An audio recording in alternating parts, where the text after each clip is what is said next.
Star Wars only, I don't know what the fuck your problem is.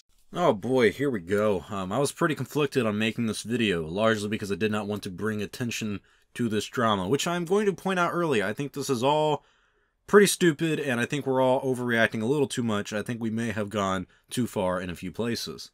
I may have gone too far in a few places. And one of the main reasons I waited a few days to even make a video is to get both sides of the story and kind of digest things. Too many times are we quick to jump onto one opinion or another, and once we have latched onto said opinion and said take, we're stuck there and we're stubborn and we don't change our thoughts. So I wanted to give it a few days and just see everything play out. But I guess in the end I actually am a hypocrite, because I said I didn't want to talk about it, and yet I'm here talking about it and bringing attention to it. So yes, Star Wars Only is a self-proclaimed hypocrite. This past week, there was a lot of hoopla and drama in the Star Wars community, largely on Twitter and YouTube, where all the scholars are at, and this was all about Star Wars Theory and Lucasfilm Story Group executive Pablo Hidalgo. Now what happened is, Star Wars Theory, being the most popular Star Wars YouTube channel out there, made a reaction video to The Mandalorian Seasons 2 finale. And in that video, he cried over the return of Luke Skywalker. And since this is the internet, people were going to undoubtedly make fun of this video in some form or another, because we're all a bunch of assholes, myself included. So one day, this account on Twitter made fun of Theory and tagged one Pablo, who responded with "emotions are not to be shared." And then that kind of broke all hell loose. I think Pablo eventually deleted the tweet, but then proceeded to make it his header for his private Twitter account. And I'm not really sure what that was about. Is he trying to say F you to anyone who didn't like the tweet? Or is he trying to be one of those weird Twitter trend people of having popular tweets or hot takes as your header? I don't know, but I do know that a lot of this stuff made the Star Wars fandom mad. I mean, a lot of people were pretty upset about this. My first initial reaction was, alright, Pablo's kind of being an asshole here for making fun of Theory for showing emotions during an emotional scene in Star Wars. Like, why would you do that? But then I came to the conclusion that your take on this all really does depend on how you interpret the tweet from Pablo.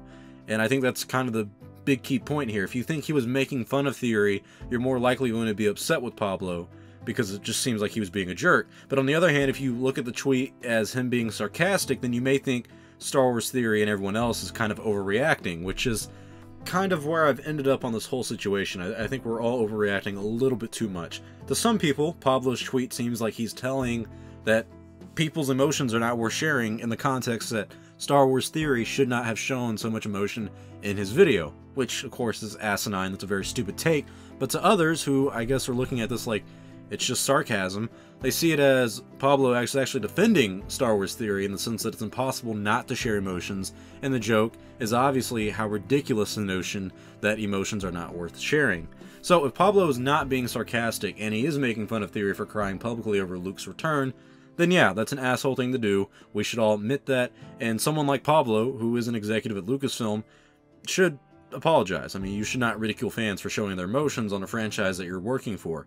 But if Pablo is being sarcastic, and the guy is just telling a very terrible joke on Twitter, then maybe, just maybe, we're all overreacting a little bit too much on this. Pablo has a history of saying pretty rude things to other people on Twitter, mainly Star Wars fans, and it makes him seem like a condescending jerk. Like, I thought back in 2019 when Pablo left Twitter, he made his public Twitter private.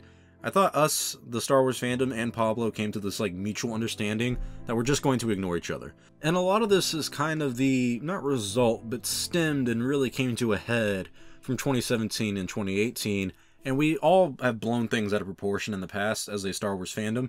But Variety even made an article about this specific situation, saying that it reopened the wounds of The Last Jedi.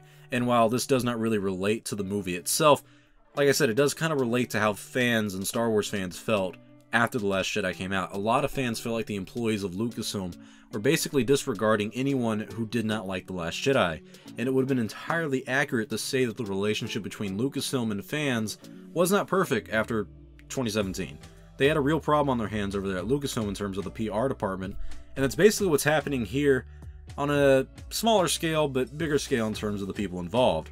I think Eckhart's Ladder had the most rational take on this. He made the argument that this is just a result of Pablo's dry humor, and that he doesn't seem to be really making fun of Theory, but in his own way defending him because of the sarcasm. So what was Theory's reaction to this position by Eckhart's Ladder? Well, he told Eckhart's to mind his own business, and that he's self-righteous about the Marvel stolen art videos, and he's now a bootlicker for not defending, quotation marks, one of your own against the higher-ups. I mean, come on, bro. That's like one of the worst reactions you could have to one of the most rational takes. I mean, how dare X look at this like a rational human being, and you're gonna call him a bootlicker for, what, not getting pissed off? Like, whose tweet is more hostile and childish here? The Pablo tweet about the emotions, Eckhart's Ladder's tweet about this being sarcasm, or Theory's tweet about X saying it's sarcasm? I mean, it's the natural course of events that follow up after this. Star Wars Theory's groupies went after X, starting to claim that it was actually him who stole the fan art. And just the hypocrisy of this situation is baffling to me. How someone like Theory can say that Lucasfilm was supposed to not only lead by example, but supposed to be like the responsible people in the fandom and whatnot. Well, you're the biggest Star Wars channel out here, calling someone else, you know, one of the bigger Star Wars channels. You're higher up, and he's smaller than you, and you're shitting on him for not taking your side and trying to be rational about it. And now if you look at what happened today, Eckhart's is getting, you know, like, threats. Someone threatened his kids, said that he was going to choke his kids because of this take.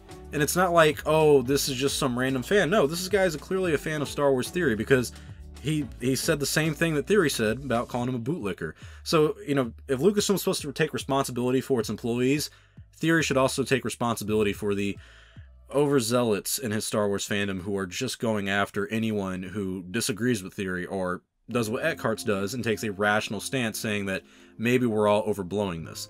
I mean, honestly, is what Pablo said towards Star Wars Theory more harassment and more harassing than what Theory has just done to Eckhart's? It seems to be the mentality of, you're either with Star Wars Theory or you're the enemy. And that's kind of the both sides at this point. You're either with Pablo Hidalgo or you're with Star Wars Theory. There's nothing in between, and that brings out the worst in the Star Wars fandom, and I hate this ideology that we have to have a side. I mean, did we really even wait to see what Pablo really meant to say in his tweet? Like, when Pablo tweeted that stuff out and Star Wars Theory responded to it, it was around 9 o'clock at night. And then Theory said he gave Pablo 6 hours to clarify his position. But 6 hours from 9 o'clock at night is 3 a.m. So you're telling me Pablo had to respond in the middle of the night? And why is it a 6-hour time frame? Why not the usual 24? I don't know why I said that. I'm just teasing at this point. But the whole thing really does feel like we're back to when The Last Jedi came out. There were so many interactions online between Lucasfilm employees and the Star Wars fandom that simply were not tolerable. I mean, that should not have happened, and I'm glad a lot of Star Wars fans and channels called it out back then.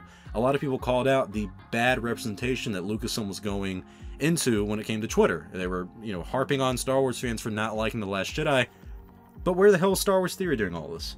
Where were you when Rian Johnson called certain fans man-babies? I mean, maybe we overreacted to it at the time, but just slightly ironic how this all goes underneath his nose for years. I mean, literal years. It's been 3 years since The Last Jedi came out, and now that someone directly insults him, it's some big deal.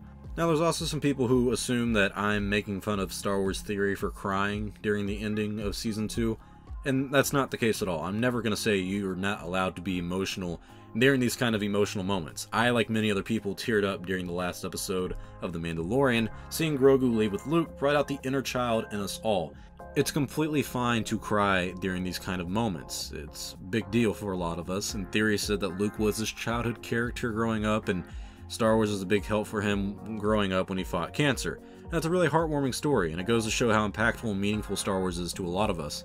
But, on the other hand, I would also say we have to be reasonable people here and realize that when you post a video of yourself crying on the internet, and you have a very big following like Theory does, someone is eventually going to make fun of you for it.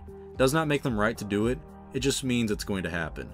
And I would be upset with Pablo too. I mean, he's someone at Lucasfilm, he shouldn't be making fun of Star Wars fans, mainly one of the biggest ones in terms of popularity, over having emotions over Star Wars. But he's also clarified what he meant, and he apologized, and I feel like everyone's still overreacting and getting mad just for the sake of being mad. I just wanted to either see Star Wars Theory or Pablo Hidalgo be the bigger person here, and it seems like neither of them are choosing to do it. To his credit, Pablo did put out a public apology on his public Twitter account, and according to Star Wars Theory, Pablo and Lucasfilm have reached out to him to say that this is not only a misunderstanding, but to also apologize, which to me sounds like a step in the right direction. I mean, have we not wanted Lucasfilm to make amends for all the mistakes they've made in the past, to reach out to fans and say, hey, we're sorry for insulting you, if that's what they were doing, or at least come out and say, hey, this was a big misunderstanding, we weren't trying to insult you? But now Theory's saying he doesn't want to talk to him, so it's like, I don't know what you want, bro. They clearly want to make amends, and Pablo's trying to say that he wasn't making fun of you, and now you're being stubborn by saying, nah, I don't want to talk to them anymore. I'm sorry, you had your chance. Like, come on, that's such a diva move. Pablo made the mistake of not initially clarifying if he was being sarcastic or not. That is completely on him, and he probably shouldn't be replying to a thread made specifically to harp on a fan like Theory who's reliving some childhood memories. There's so many mistakes that were being made here on Pablo's side, and he should take the full front and the blame. But is he not taking it by coming out saying, hey, I am sorry? It's not like he's coming out and saying, oh, by the way, I was just being sarcastic and you guys are overreacting. Sorry, you think you deserve an apology. No, he's coming out and he's saying, hey, I'm sorry if what I said pissed all of you off. It was not my intention. But no, that doesn't do it. We're still mad about this, and I just think that is a really, really, really gross overreaction to all this. I mean, have we gotten soft? Has the Star Wars fandom become like a bunch of oversensitive, like, pansies? I mean, honestly, his initial tweet wasn't even that insulting. It's something that you can simply look at and go, wow, Pablo Hidalgo's an asshole. Let me move on with my life. But no, we've overblown this to the point where if someone makes a rational take like Eckhart's who says, oh, maybe he was just being sarcastic, now we have Star Wars Theory fans threatening his children's life because, you know, it's all in the name of Star Wars, it's all in the name of the culture war. That's not an overreaction. I mean, oh boy, this fandom is getting triggered way too easily. I mean, for the longest time, people were saying that SJWs get triggered too easily, but one little tweet from Pablo, and we trigger an entire fandom. But hey, Pablo came out and he apologized. So I guess that's it, huh? Are we all cool now? No. No, of course we're not. This whole thing blew up for no real reason. I mean, really, no real reason. What was the result of this? The divide between Lucasfilm and fans has grown even bigger. The perception fans have of Lucasfilm is yet again damaged, and there are people who are having their children threatened and being doxxed by anyone who came out and said, oh, maybe Pablo wasn't trying to be insulting, maybe he was being sarcastic. If you did not have the right take on this, the Star Wars Theory fandom came out after you pretty hard, and pretty sad, pretty sad. It doesn't seem like anyone really benefited here from this whole debacle. Well, one person did, and it sure as hell was not Pablo Hidalgo, but this has been such an enlightening experience, so please let me know your thoughts in the comment section below. Was Pablo in the wrong? Was Theory overreacting? Were both of them wrong? Because that seems to be the most obvious take from this. But maybe, and this is very high likelihood, maybe I was wrong. Maybe it was Star Wars Only who was wrong this whole time. But tell me in the comment section below. I want to hear your thoughts. If you like this video, please like, comment, or subscribe because it does help out my channel. I'm Star Wars Only. I will see you all next time, and may the Force be with you always.